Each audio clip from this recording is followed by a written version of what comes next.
আমরা এই অধ্যায়ে পিএইচপিতে ভেরিয়েবল নিয়ে আলোচনা করব। মূলত ভেরিয়েবলের সাহায্যে আমরা কোনো বিষয়কে একটা ভেরিয়েবলের মধ্যে রেখে যদি ভেরিয়েবল ঘোষণা করি, তাহলে আমরা সেই ভেরিয়েবলকে ধরে আমরা আউটপুট দিতে পারবো। দেখুন, এখানে এই কোডটি দেখলেই আমরা বুঝতে পারবো আমরা যথারীতি পিএইচপি ট্যাগের মধ্যে আমরা যে কোডটি দিয়েছি, এখানে ভেরিয়েবল ডলার দিয়ে মূলত ভেরিয়েবল ঘোষণা করা হয়।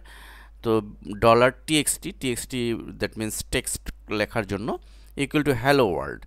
তো এখানে টেক্সটের ভেরিয়েবল দিয়ে আমরা এর যে মেসেজটা আমরা ইনভার্টেড কমার মধ্যে দিয়েছি হ্যালো ওয়ার্ল্ড। তো এখন দেখুন যে ইকো এটা প্রিন্ট করবে, কি প্রিন্ট করবে, আমরা ডলার টিএক্সটি দ্যাট মিনস এই যে ডলার দিয়ে যে মেন করেছি এই ডলার টিএক্সটি দ্যাট মিনস এই মেসেজটি। এখন আমরা এই কোডটি যদি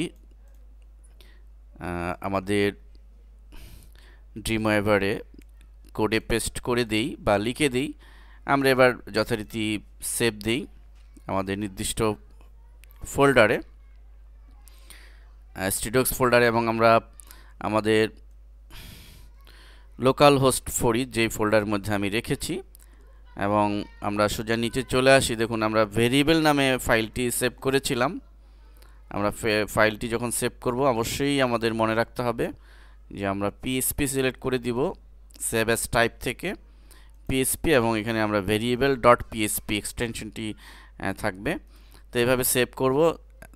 সেভ করে আমরা ব্রাউজারে দেখুন ভেরিয়েবল নামে একটি ফাইল রয়েছে, আমরা যদি ক্লিক করি আমরা লক্ষ্য করছি যে প্রিন্ট শো করছে হ্যালো ওয়ার্ল্ড, অর্থাৎ আমাদের কোডিংয়ে যেটি রয়েছে, আমাদের কোডিংয়ে আমরা হ্যালো ওয়ার্ল্ড দিয়েছিলাম এবং ইকো টিএক্সটি অর্থাৎ ইকো দিয়ে আমরা এটি প্রিন্ট করার জন্য বলেছিলাম।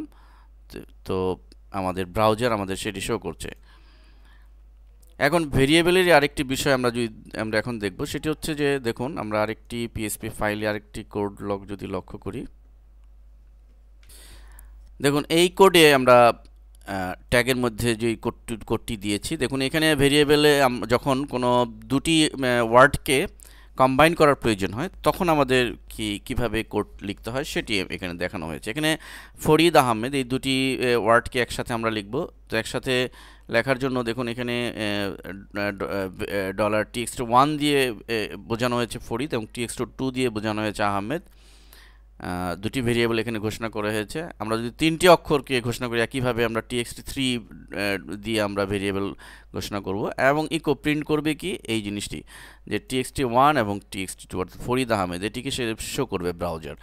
শো করার জন্য মনে রাখতে হবে যে দুটি ওয়ার্ডকে যখন কম্বাইনলি শো করতে হয়, তখন আমাদের এই দুটি এরকম ইনভার্টেড কমার ভিতরে দুটি ইনভার্টেড কমা আমাদের এভাবে একই সাথে দিতে হবে। মাঝখানে txt1 এই পয়েন্ট এটি যোগ করার জন্য একটি ডট দিয়ে আমরা এখানে যোগ করেছি, এবং txt2 এর আগে আরেকটি কমা দিয়ে এটির আগে কমা দিতে হবে, এবং মাঝখানে এই জাস্ট এই দুটি ইনভার্টেড কমা এইটুক দিলেই আমরা এখন আমরা যদি ফাইলটিকে নির্দিষ্ট নামে সেভ দিই, অবশ্যই আমরা ড্রিমওয়েভারে আমরা সেভ অ্যাজ টাইপ থেকে যে কোনো একটা নাম ভিভি নামে সেভ দিলাম, দিয়ে আমরা ব্রাউজারে চলে যাই। ব্যাকে চলে যাচ্ছি, আমরা একটু রিলোড দিয়ে নিই শিফট চেপে ব্রাউজারে, দেন আমরা নিচের দিকে ভিভিতে ক্লিক করছি।